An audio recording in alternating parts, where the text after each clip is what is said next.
better daily, where we work hard in our minds, bodies, and our spirits to become 1% better every single day. Download the app and join our Betterment family at betterdaily.live to catch the video version of these podcasts. Here's your host and my dad, Alex Van Houten.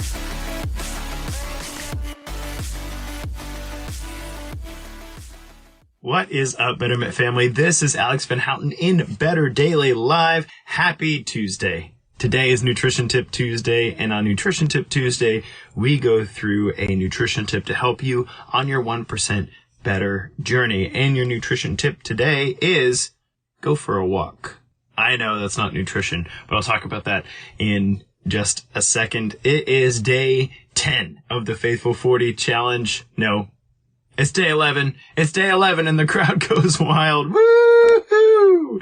We're starting the grit phase of the Faithful 40 Challenge. We just finished the integrity phase, and the grit phase is days 11 through 20. And from a nutrition perspective, what we're going to be focusing on is decreasing things in our nutrition that aren't great for us. And so I generally recommend, if you don't know what else to focus on, I generally recommend sugar. Sugar is a very easy thing to count. It's a very easy thing to reduce, and it's a very easy thing to notice positive differences from when you start reducing it. But inevitably the question always comes up, Alex, what do I do about cravings?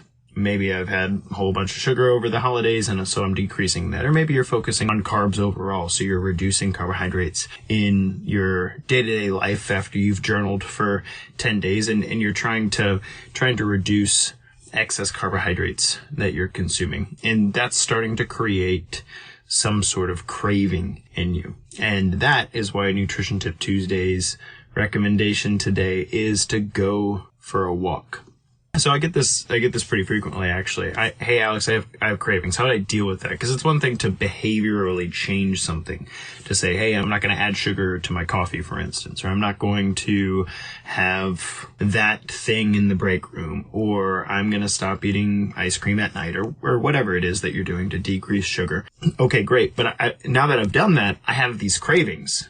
This thing rises up in me and it says, I have to eat sugar. I got to eat ice cream. It must happen immediately. And let's just be real. That's miserable. That's a miserable feeling to have a craving for something, especially when you know it's not doing you any favors, especially when you aren't going to cave, but you're craving it, right? So how do you deal with that?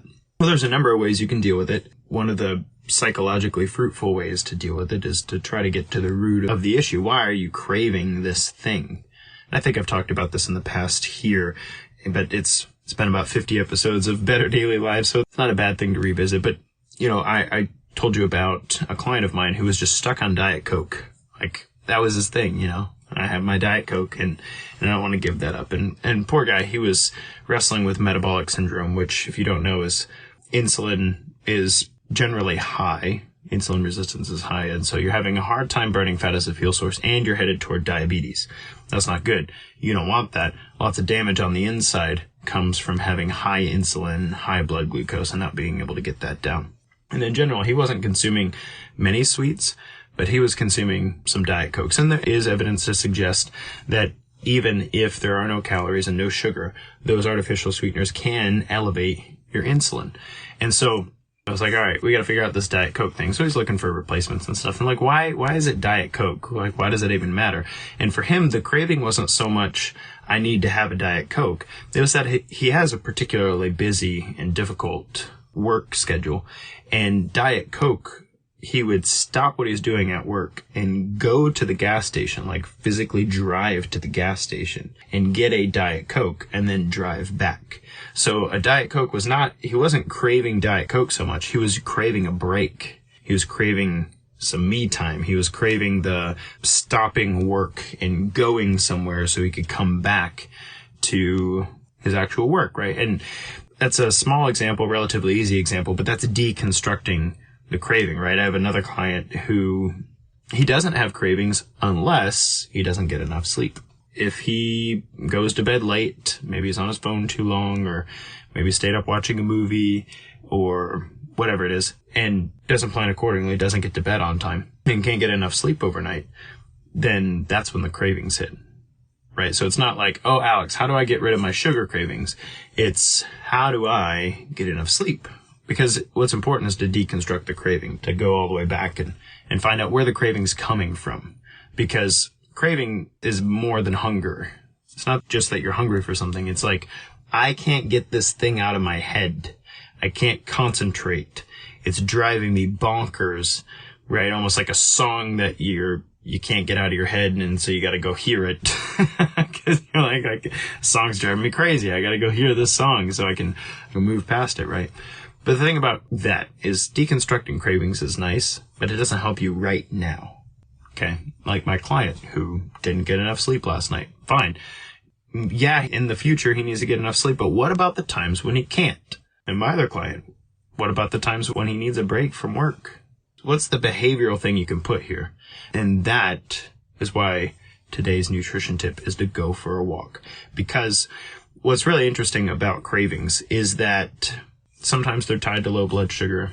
Sometimes they're tied to other things. It doesn't matter. It doesn't matter what it's for. When you're experiencing craving, if you go for a walk, if you take 5 minutes, 10 minutes, 20 minutes, if you're lucky enough to have that amount of time to do that whenever you want.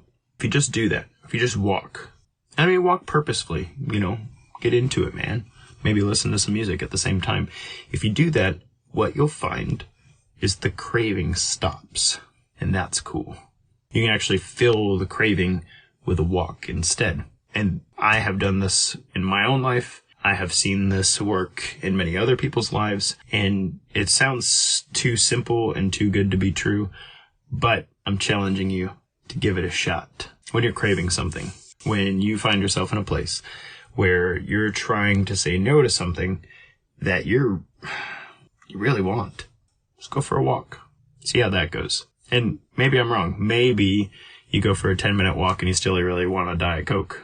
Well, get your Diet Coke, because what's nice about a walk is kind of rights that whole insulin ship, right? And if you go for a walk, maybe when you do have ice cream, you have a little bit less of it. And it takes less to fill the craving.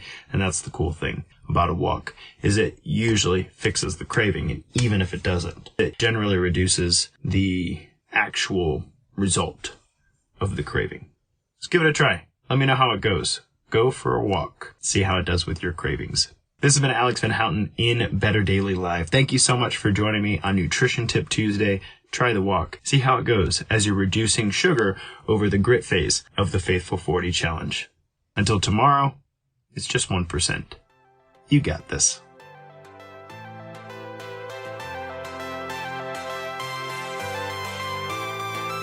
Thank you for joining us for 1% Better today. Don't forget to subscribe for the podcast. Leave us a raving review to tell others how Better Daily has helped you in your journey. If you want more Better Daily, download our app and join our Betterment family at betterdaily.live. Use code POD to get 25% off your subscription. That's POD, all caps, to save 25% on your subscription. We all have a cross to carry. It's lighter when we do it together.